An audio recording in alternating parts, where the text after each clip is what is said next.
Hello friends, welcome back to my channel, and today we'll start the April the Hindu quiz series, क्योंकि मार्च का जो है we have already done. And यदि आपको एक साथ 1 to कभी भी मार्च का आपको देखना होगा, so it's already available in the playlist also.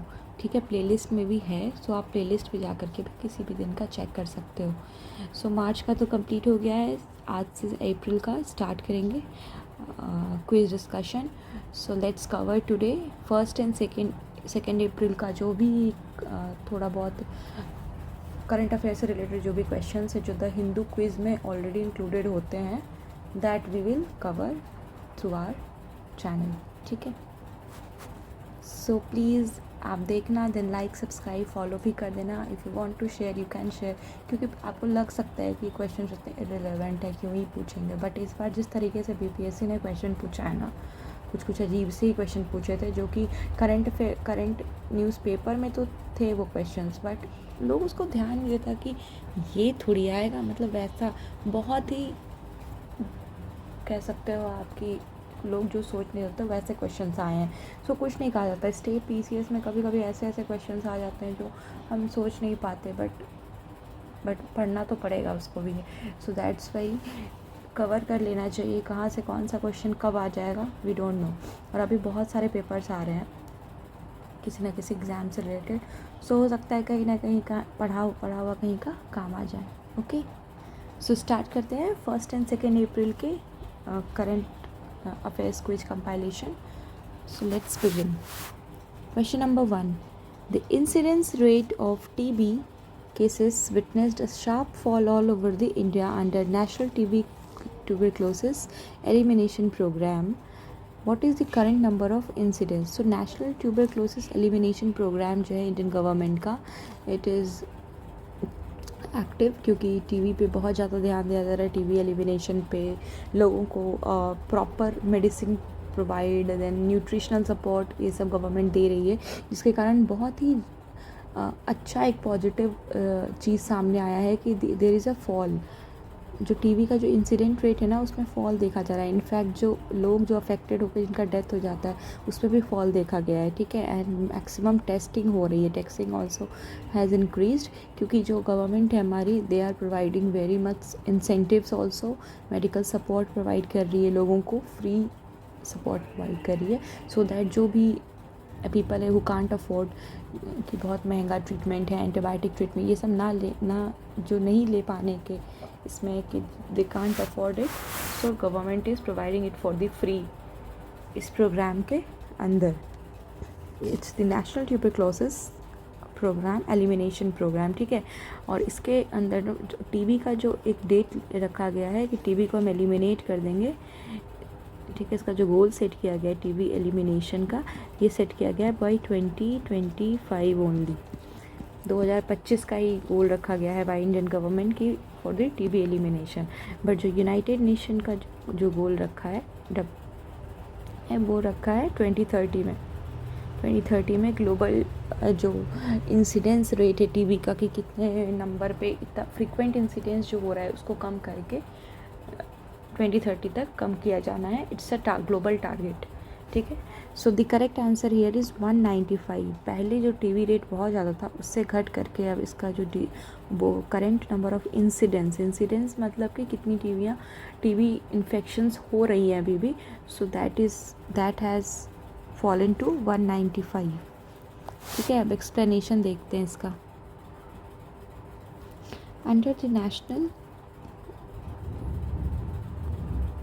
Under the National Tuberculosis Elimination Program, incidence rate of TB cases जो dropped nearly 17.7% ड्रॉप देखा गया है, फ्रॉम 237 in 1 lakh to 195। ठीक है, ये ध्यान रखना है, 237 to 195, 17.7% डिक्रीज। सो 17.7% डिक्रीज देखा गया है इसमें। टारगेट कब है एलिमिनेशन का? सो टीबी एलिमिनेशन का जो टारगेट है वो है 2025 में इंडिया का, ध्यान रखना है। ठीक है, question number 2, national unity government in Myanmar announced cease fire after the country was ravaged by earthquake. On Friday. Which part of Myanmar does this group control. अभी एक इंसिडेंस देखा गया म्यांमार में, अर्थक्वेक तो बहुत ही सीवियर था वहाँ पे, 7.7 मैग्नीट्यूड का, ठीक है। बट एक चीज़ कि उसके बाद एक कोई फायरिंग भी हुई है, कुछ तो हुआ है वहाँ पे, इंटरनल डिस्टर्बेंस भी। सो क्योंकि ऑलरेडी जो म्यांमार है it was under the conflict, civil war वहाँ चल ही रहे थे बिटवीन द मिलिट्री एंड जनता, so that's why Myanmar disturb था ही। Then this earthquake has claimed several lives, बहुत ज़्यादा डेथ रेट्स बढ़ गई हैं, इंफ्रास्ट्रक्चर लोग बहुत अफेक्ट हुए हैं, ठीक है।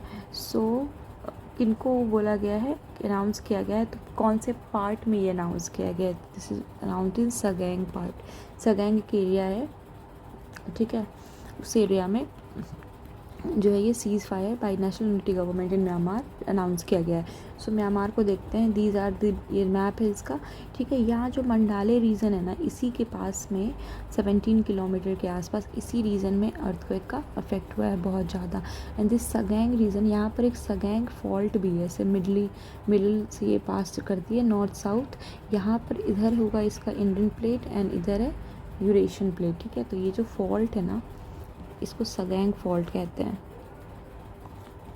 और यही पे मेजर डिस्टर्बेंस, क्योंकि जब अर्थक्वेक होता है, प्लेट टेक्टोनिक मूवमेंट होती है, तो एनर्जी रिलीज होता है, यहीं पे एनर्जी रिलीज हुआ था near the fault, and that this was the main reason for the devastating earthquake. So Sagaing fault जो है वो भी इम्पॉर्टेंट है, कौन सी दो प्लेट्स के बीच में टक्कर हुई थी, so Indian and Eurasian plate के बीच में, and it is present in north and south direction. This fault एक टेक्टोनिक प्लेट फॉल्ट है, ठीक है, सगैंग फॉल्ट कहते हैं इसको। So this is the answer, question number 3। Fifth, Tamil Nadu police commission जो है उन्होंने रिकमेंड किया था गवर्नमेंट को एक ऐसा लॉ लाने के लिए जो प्रिवेंट करे प्रोटेस्टर्स को from making unjustified demands. Tamil Nadu में क्या था कि जो भी जिनके भी रिलेटिव्स की डेथ होती है जो किसी भी कारणवश, उसमें दे प्रोटेस्टेड कि उनको कंपेंसेशन मिलना चाहिए विथ डेड बॉडी साथ तो प्रोटेस्ट करते थे। इस चीज़ को रोकने के लिए तमिलनाडु गवर्नमेंट एक लॉ लाई थी, पुलिस कमीशन वहाँ की रिकमेंड की थी। सो अब ये लॉ कौन लाना चाह रहा है, so the correct answer is Rajasthan. Rajasthan में भी ऐसे सिमिलर प्रोटेस्ट देखे गए हैं by the people for making unjustified demands. इसको कंट्रोल करने के लिए now Rajasthan is also considering कि ये लॉ लाया जाए। So according to the proposed law going by the Rajasthan model, it will prohibit protesters by relatives deceased persons with dead bodies on the roads demanding compensation or immediate action by the police. Next is, who heads the parliament committee standing committee on labour. Standing committee जो है parliament की standing committee on labour है, सो कौन head करता है, so the correct answer is Basavaraj Bommai. He is the head of parliamentary standing committee on the labour. So ये है parliamentary standing committee की दो टाइप की होती है, तो एड हॉक कमेटीज़ होती है, स्टैंडिंग कमेटीज़ होती है। सो इसमें क्या क्या है, फाइनेंशियल कमेटी है जिसके अंदर पैक, एस्टिमेट्स और PSU आ गया, public account committee, estimate committee, और ये पब्लिक सेक्टर अंडरटेकिंग्स है, ठीक है। देन स्टैंडिंग कमेटी में कौन कौन सी है, DRS डिपार्टमेंटल स्टैंडिंग कमेटीज़, इसमें different departments like railways, health, ये सब के standing committees present. Then ad hoc committees होती हैं, ठीक है, तो उसमें किसी भी टॉपिक पे थोड़े दिन के लिए टेम्प्रेरी कमेटी बनती है, जैसे अभी GST पे कमेटी एक बनी है, so that is ad hoc committee. Administrative committee होती है, it is business advisory committee, rules committee जो रूल्स देखते हैं आपके लोकसभा राज्यसभा के। देन प्रिविलेज कमेटी, ये सारी किस में आएगी, एडमिनिस्ट्रेटिव कमेटी में। तो पार्लियामेंट में सारी कमेटीज़ हैं जो डिफरेंट फंक्शंस प्रोवाइड करती हैं सो दैट कि पार्लियामेंट हमारा सही से चल सके। अब इसके बैकग्राउंड को देखते हैं। The parliamentary standing committee on labour headed by senior BJP leader Basavaraj Bommai. Basavaraj Bommai जो है वो हेड कर रहा है आपके parliamentary standing committee on labour को, और उन्होंने कहा है यूनियन लेबर मिनिस्ट्री से बात की है, क्योंकि जो गवर्नमेंट है उन्होंने इंडियन लेबर कॉन्फ्रेंस 10 साल हो गए हैं अभी तक नहीं किया है।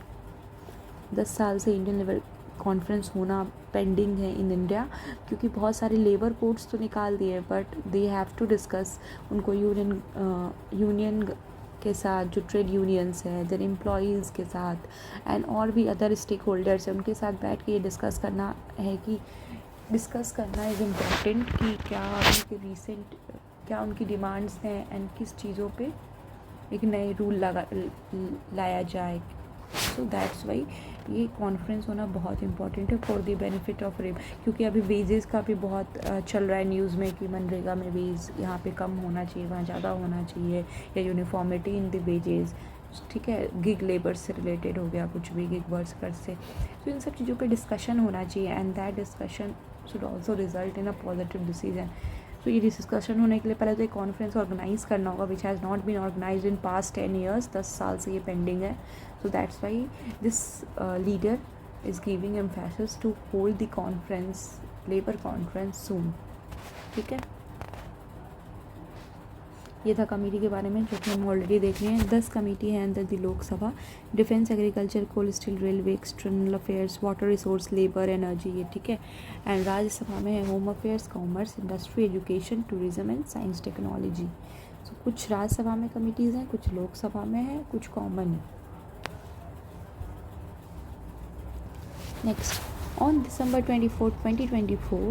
24 के दिन नासा का जो पार्कर सोलर प्रोब है, NASA has sent this Parker solar mission, ठीक है। It has arrived within 6.1 million kilometre of star surface. It approach to the sun on March 2022। When will it make another move to get closer to the sun? सो अब मैं बताती हूँ कि क्या ये बोल रहा है। सोलर पार्कर मिशन, एक नासा का पार्कर सोलर मिशन जो है ना, ये एक मिशन है, ठीक है। It was a mission to study sun more closely, sun की स्टडी के लिए, ठीक है, by entering into its atmosphere,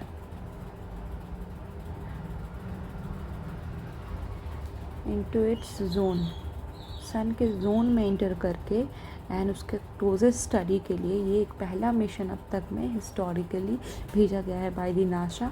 और इसमें क्या होगा, ये जो सोलर प्रोब है, Parker solar probe, it's an instrument जो भेजा गया है मेनली, वो सबसे क्लोज होगा सन के, ठीक है, बहुत ही क्लोज। इतने क्लोज तक कोई नहीं पहुंच पाया है अभी तक, और पहुंचना भी मुश्किल था, but this probe has done it. और ये कब पहुंचा था उतने क्लोज सन के, मतलब इस रेडियस पे था ये कि ये 7 times that of the radius of the sun, इतने क्लोज ये पहुंच गया था ये, ठीक है, पार्कर सोलर प्रोब जो इंस्ट्रूमेंट है नासा का। सो ये 24 दिसंबर 2024 को ये फर्स्ट ऐसा देखा गया, first move to get this close to the सन।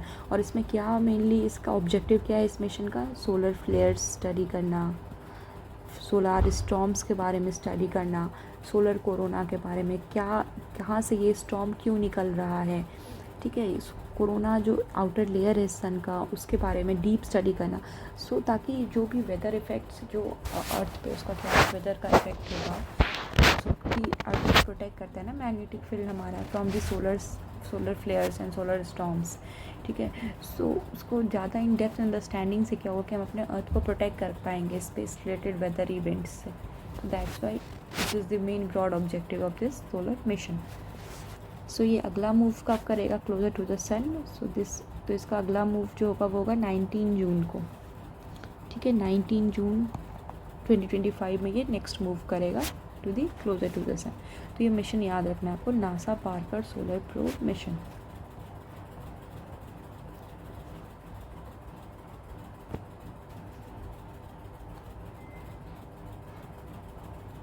ये है, देखो ये प्रोब है आपका, ये थर्मल शील्ड से बना है जो बहुत ही एक्सट्रीम हाई टेम्परेचर को प्रोटेक्ट टॉलरेट कर सकता है। देन सोलर पैनल्स जो हैं वो है यहाँ पे लगे हुए, मैग्नेटोमीटर्स लगे हुए हैं which detecting electrical and magnetic fields, radio emissions को डिटेक्ट कर रहा है। ये सन में अराइव कर गया था एट सन 2024 में ही, एंड दिसंबर 2024 में it has made first move to get the close, ठीक है। This spacecraft will fly through the sun's atmosphere, ये सन के एटमॉस्फेयर से फ्लो करेगा within 3.7 million miles, 7 times closer than any spacecraft have ever before, ठीक है।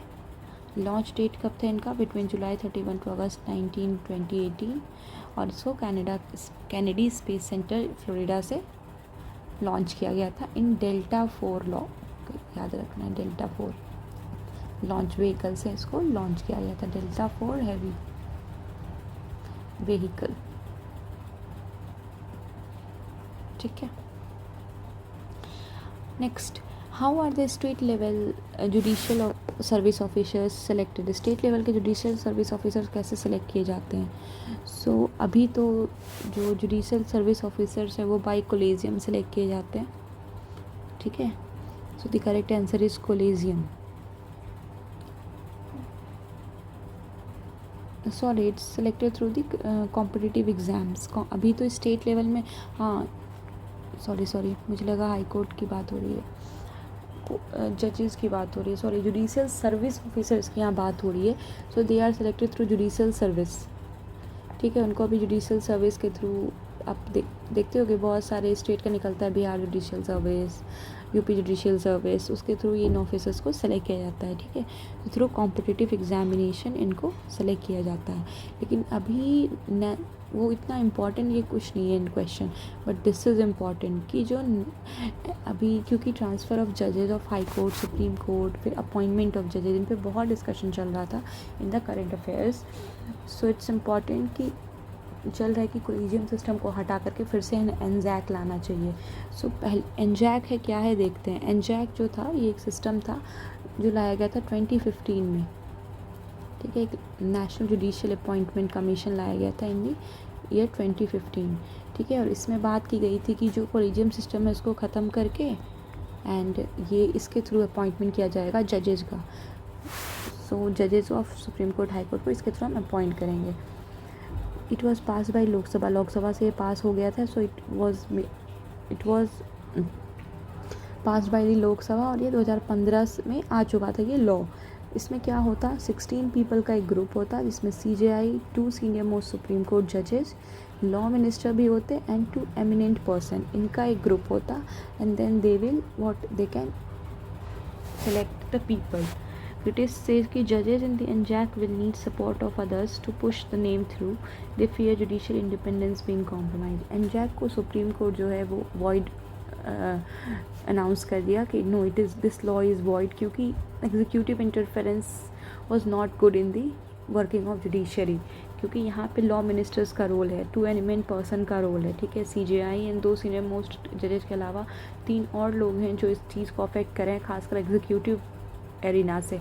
सो it's not good क्योंकि judiciary में भी एग्जीक्यूटिव का इंटरफेरेंस होगा, then the accountability will be question for आपको जो है कंप्लीट सिर्फ जुडिशियल पॉइंट ऑफ व्यू से अपॉइंटमेंट नहीं हो पाएगी।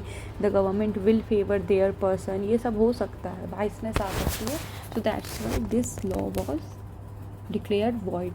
ये आया था थ्रू 99th कॉन्स्टिट्यूशनल अमेंडमेंट के थ्रू ये आया था। ठीक है, एनजैक। और कोलिजियम सिस्टम क्या है, कोलिजियम में है कि ये 3 जजेज केस पर बेस्ड है कोलिजियम सिस्टम, इस थ्रू आया है। एंड इसमें CJI एंड जो है अपॉइंटमेंट जजेज होगा through CJI and 4 senior most supreme court जज को कंसल्ट किया जाता है इन अपॉइंटिंग ऑफ सुप्रीम कोर्ट जजेस। लेकिन जब हाई कोर्ट के जज को अपॉइंट किया जाएगा तो CJI then CJI of high court, जिस हाई कोर्ट में ट्रांसफ़र हो रहा है उस हाई कोर्ट के जहाँ वो पहले थे वहाँ के हाई कोर्ट के CJI एंड देन गवर्नर को भी कांटेक्ट किया जाता है इसमें। तो ऐसे इसका कोलिजियम बनता है in this state. It has no constitutional backing. ठीक है, कॉन्स्टिट्यूशन जो है आर्टिकल 124 में कहता है कि appointment to be made by president appointment करेंगे, जो भी नाम सजेस्ट होगा बाय द कोलिजियम फिर उससे प्रेसिडेंट उसमें उसको अपॉइंट करेंगे।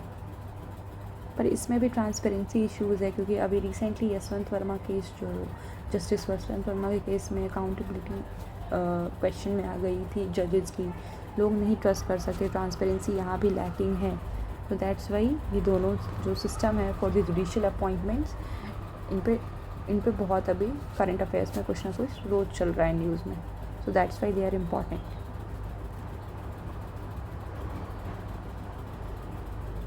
Next is when was the Bodh Gaya temple act enacted. बोध गया का जो टेम्पल एक्ट है वो कब आया था? सो बोध गया का टेम्पल एक्ट जो है वो आया था इन द ईयर 1949 में। ठीक है, 1949 में दिस एक्ट बोध गया टेम्पल एक्ट आया था। अभी बोध गया में प्रोटेस्ट हो रहा है बाय द बुद्धिस्ट मॉन्क्स कि जो है 100 Buddhist monks under the All India Buddhist Forum, they are be protesting. Protest क्यों हो रहा है? Protesting at Mahabodhi temple. Modi temple में प्रोटेस्ट हुआ to repeal the of the Bodhgaya temple act. 1949 के बोधिया टेम्पल एक्ट को रिपील करने के लिए ये प्रोटेस्ट चल रहा है। ठीक है, सो ये आपको ध्यान में रखना है। मेनली ये महाबोधि टेम्पल ये भी एक UNESCO heritage world heritage site है।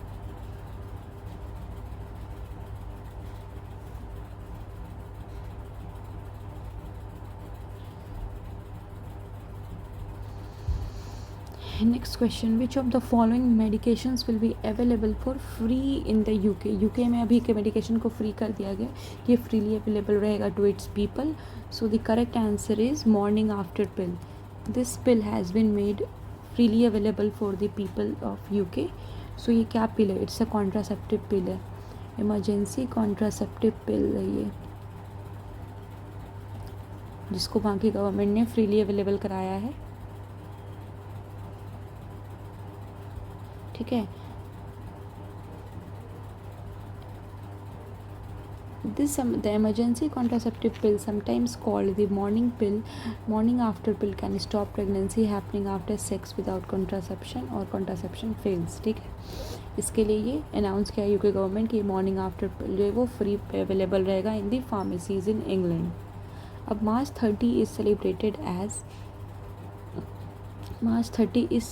As world wide as which of the following. March 30 को किस तरीके से सेलिब्रेट किया जाता है globally? It is celebrated in the globally as world bipolar day. इसको एज बाईपोलर डे सेलिब्रेट किया जाता है मार्च 30 को।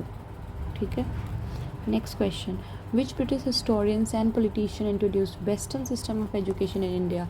19th सेंचुरी में western education system of education को उन्होंने व्हाट वी कैन से उन्होंने प्रोमिनेंस दिया, एम्फेसाइज किया इन द इंडिया, इंट्रोड्यूस किया। ठीक है, कौन से ऐसे ब्रिटिश हिस्टोरियन एंड पॉलिटिशियन थे? So the correct answer is Thomas Babington Macaulay. Macaulay जो थे वो चाहते थे कि वेस्टर्न सिस्टम ऑफ एजुकेशन लाया जाए इन इंडियन स्कूल्स, ताकि यहाँ के लोगों को सही से ट्रेन किया जाए in the western education and western culture, so that they can be helpful in their administration. उनकी जो ब्रिटिश कॉलोनीज़ है उसको कॉलोनी को रन करने में ये इंडियंस काम आ सकें। That's why they should be trained in the western education. Thomas Macaulay was a British historian who introduced the western system of education in India in the 19th century। सो उन्होंने introduce किया था ये। ठीक है, सो ये थे 2 दिन के 1 और 2 अप्रैल के जो भी करंट अफेयर्स रिलेटेड क्वेश्चंस थे द हिंदू क्विज में वो। एंड आई होप कि आपको अच्छा लगा होगा। So keep studying, keep revising, और हम फिर मिलेंगे with new day new question series. और मेरे चैनल को लाइक, फॉलो, सब्सक्राइब, शेयर ज़रूर करना। Okay, bye bye.